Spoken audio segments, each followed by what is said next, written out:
जय गुरुदेव। बच्चों, आज हम कहानी सुनेंगे सिपाही धनपत राय। मलूकपुर थाने में एक रोशन लाल नाम का सिपाही हुआ करता था। वह अपनी बहादुरी, साहस और ईमानदारी के लिए पूरे थाने में ही क्या बल्कि पूरे थाना क्षेत्र में प्रसिद्ध था। अब वह रिटायर होकर अपने घर पर ही रहा करता था। रिटायर हुए उसे अभी केवल 4 साल ही हुए थे। उसके परिवार में उसके 2 बेटे, 1 बेटी और उसकी पत्नी थी। उसके दोनों बेटों की शादियां हो चुकी थी। अब उनके कई छोटे छोटे बच्चे थे। रोशन लाल के पौत्र स्कूल जाते और वहां से आकर अपने दादाजी से लिपटकर नाना प्रकार की जिद किया करते थे। एक दिन जाड़ों के मौसम में उन्होंने अपने दादाजी को घेर लिया। रात के समय सब लोग लिहाफ ओढ़कर अपनी चारपाई पर लेटे थे। रोशन लाल बच्चों के लिए मूंगफली लाए थे। बच्चे खुशी खुशी मूंगफली खा रहे थे और दादाजी से कोई कहानी सुनाने के लिए जिद कर रहे थे। काफ़ी देर तक जिद करने के बाद रोशन लाल जी ने कहानी सुनाने के लिए हाँ कर ली। फिर सब बच्चे खामोश होकर दादाजी के चेहरे को देखने लगे। सुनो तो बच्चों, मैं अपने जीवन के उन दिनों का किस्सा सुना रहा हूँ जब हम मलूकपुर थाने में थे। दादाजी ने अपने जीवन की एक बेहतरीन घटना को बच्चों के सामने कहानी का रूप देकर सुनाना शुरू किया। हमारे थाने में धनपत राय नाम का एक सिपाही बड़ा ही होनहार, ईमानदार और साहसी हुआ करता था। उसकी बहादुरी के चर्चे पूरे थाने में थे। एक बार तो उसने अपनी जान की बाजी लगाकर डाकुओं के सरदार को धर दबोचा। वह अपने पास हमेशा चाकू, छुरा और तमचा आदि रखता था। उस डाकू ने अपने साथियों के साथ गांव के ही जंगल में डेरा डाल रखा था और सूरज डूबते ही वे आते जाते राहगीरों को लूट लिया करते थे। उस डाकू का भी आसपास के कई गांव में बड़ा दबदबा था। उसका नाम डाकू कक्कड़ सिंह था। हुआ यूं कि एक दिन हमारे थाने का वह सिपाही धनपत राय पास के एक अन्य गांव से वापस लौट रहा था कि उसे किसी लड़की के चीखने की आवाज़ सुनाई पड़ी। आवाज़ सुनकर धनपत राय के कान खड़े हो गए। वह आवाज़ की दिशा की ओर लपका। वहां पहुंचकर उसने देखा कि एक लंबा चौड़ा, बड़ी बड़ी मूँछों वाला, काला स्याह एवं डरावना आदमी लड़की को दबोच रहा है। उसे देखते ही धनपत राय समझ गया कि हो न हो यह डाकू कक्कड़ सिंह ही होगा। इससे पहले धनपत राय ने उसे कभी नहीं देखा था। हाँ, थाने में उसकी फाइल में लगा उसका फोटो उसने अवश्य देखा था।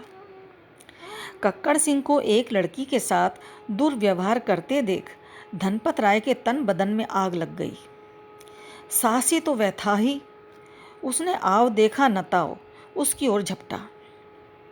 लेकिन डाकू कक्कड़ सिंह भी कुछ कम नहीं था और जैसे धनपत उसकी तरफ झपटा वैसे ही एक गोली उसके कान के पास से सन की आवाज़ के साथ गुजरी।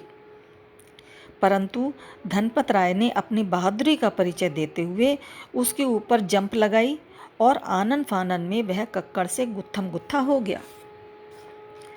जैसे ही कक्कड़ ने अपना छुरा धनपत के पेट में घोंपना चाहा तो फुर्ती से उसने अपना बचाव कर लिया और तभी पीछे खड़ी उस लड़की ने कक्कड़ की टांग पकड़कर घसीट दी।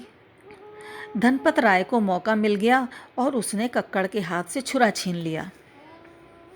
लड़की ने उसकी टांग को नहीं छोड़ा और धनपत ने कक्कड़ के गले पर अपने हाथ में थमे छुरे से प्रहार किया। उसकी गर्दन से खून की एक तेज धार फूटी और कक्कड़ के हलक से एक जोरदार चीख निकली। तभी वह झटके से उठा और एक दिशा में भाग निकला।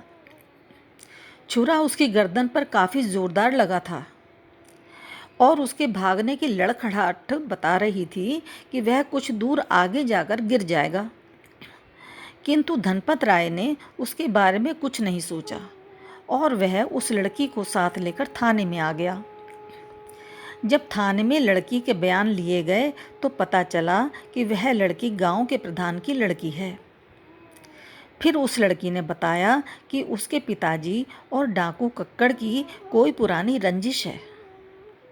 और अगले ही दिन गांव में चर्चा हो गई, डाकू कक्कड़ सिंह किसी खेत में मरा पड़ा है। चर्चा आसपास के गांवों और पुलिस के बड़े बड़े अफसरों तक पहुंची। तब हमारे कोतवाल साहब ने धनपत राय की तारीफ की और उसकी नौकरी की रिकॉर्ड डायरी में उसके साहसी होने के विषय में अनेकों बातें लिखीं, जिससे कि अवसर प्राप्त होने पर उसकी पदोन्नति हो सके। मगर उसी थाने में एक अन्य सिपाही था। उसका नाम तालेवर था। वह धनपत राय से ईर्ष्या रखता था और उसकी प्रवृत्ति चुगलखोर, कामचोर होने के साथ साथ चापलूसी भरी थी।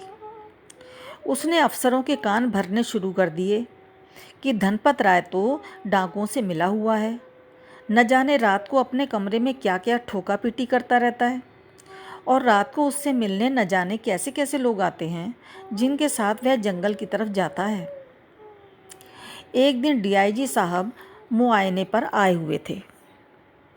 वह चुगलखोर चापलूस सिपाही भी वहीं था। वह तो ऐसे मौके की तलाश में रहा करता था कि जब भी कोई बड़ा अफसर आता वह उसकी बहुत ज़्यादा चापलूसी किया करता और उसकी तारीफ के पुल बांधा करता। भाग्यवश डीआईजी के स्वागत की जिम्मेदारी का काम भी उसे ही सौंप दिया गया।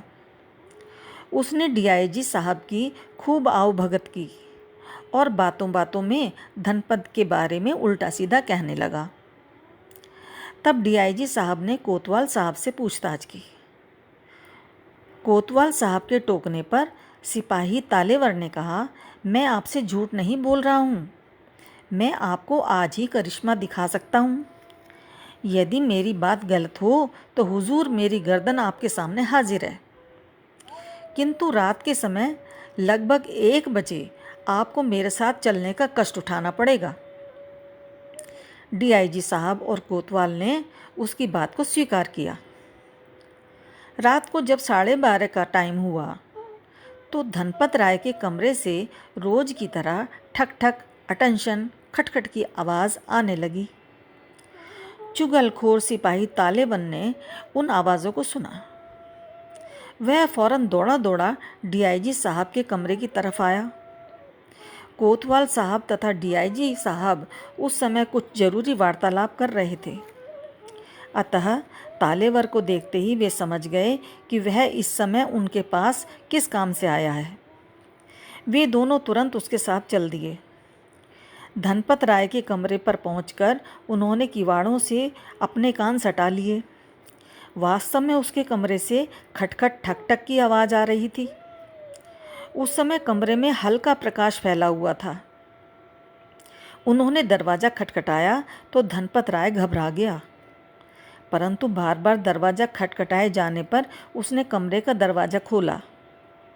सामने खड़े डीआईजी साहब, कोतवाल साहब और चुगलखोर सिपाही को देखकर धनपत राय के पसीने छूट गए। तीनों व्यक्ति कमरे के अंदर पहुँचे।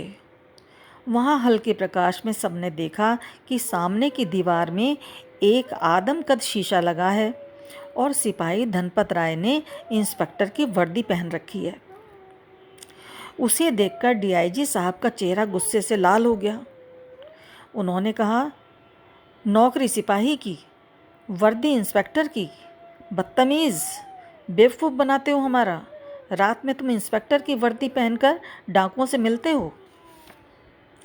धनपत राय अपने अफसर के मुंह से ऐसे शब्द सुनकर हैरान हो गया। उसे कुछ कहते ना बना। कोतवाल साहब ने उस चुगलखोर सिपाही को आदेश दिया कि पकड़ लो इस बदमाश को और इसे डीआईजी साहब के कमरे पर ले चलो। उसने आगे बढ़कर धनपत राय की कलाई अपने हाथ में पकड़ी और उनके पीछे पीछे कमरे की ओर चल दिया। कमरे में पहुंचकर धनपत राय ने धैर्यपूर्वक कहा, हुजूर, मेरा क्या कसूर है जो मुझे इस तरह पकड़कर यहाँ लाया गया? तुमने इंस्पेक्टर की वर्दी पहन रखी है और फिर हमसे पूछते हो कि तुम्हारा क्या कसूर है? डीआईजी साहब ने कड़कदार आवाज़ में कहा। हुजूर, आप मेरी बात तो सुनिए।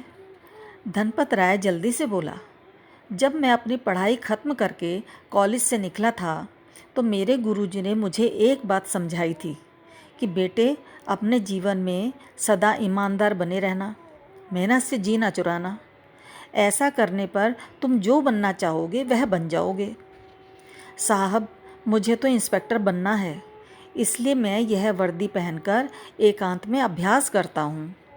हर कमांड पर अपने अफसर को सैल्यूट करता हूँ। सर, यह खटखट की आवाज़ मेरी सैल्यूट की थी। आप मेरी रिकॉर्ड डायरी में मेरा रिकॉर्ड देख लीजिए। अगर मैंने कभी भी कोई गलत काम किया हो तो आप मुझे अपनी मर्ज़ी से सज़ा दे सकते हैं। तब डीआईजी साहब ने कोतवाल से उसकी रिकॉर्ड डायरी को लाने को कहा और उसे जाने का आदेश दिया। धनपत राय मायूसी को अपने दामन में समेटे कमरे में आया और लेट गया। उसकी रिकॉर्ड डायरी की छानबीन डीआईजी साहब ने स्वयं की। धनपत राय का ड्यूटी रिकॉर्ड बहुत सही पाया गया। तब डीआईजी साहब की सिफारिश पर 1 मास के भीतर ही आदेश हो गया कि धनपत राय की उन्नति करके उसे पुलिस हेडक्वार्टर पर तैनात किया जाए। बच्चे बड़े गौर से दादाजी की कहानी सुन रहे थे। तब उन्होंने सम्मिलित स्वर में पूछा, दादाजी, वह धनपत राय सिपाही इस समय कहाँ होगा? तो दादाजी ने हंसकर कहा, तुम्हारे सामने। ओह! सभी बच्चों के मुंह खुले के खुले रह गए, आंखें फटी की फटी रह गईं। यानी दादाजी, आप हमें वास्तव में अपनी ही कहानी सुना रहे थे। हाँ तो बच्चों, इस कहानी से हमने सीखा कि मनुष्य यदि होनहार, ईमानदार, साहसी और लगनशील है तो कोई बाधा ऐसी नहीं जो उसकी उन्नति में रोड़ा बनकर अटके। रोशनलाल सिपाही ने अपनी मेहनत और लगन और ईमानदारी के बल पर उन्नति प्राप्त की। तो कैसी लगी बच्चों ये कहानी? बहुत बहुत प्यार। जय गुरुदेव।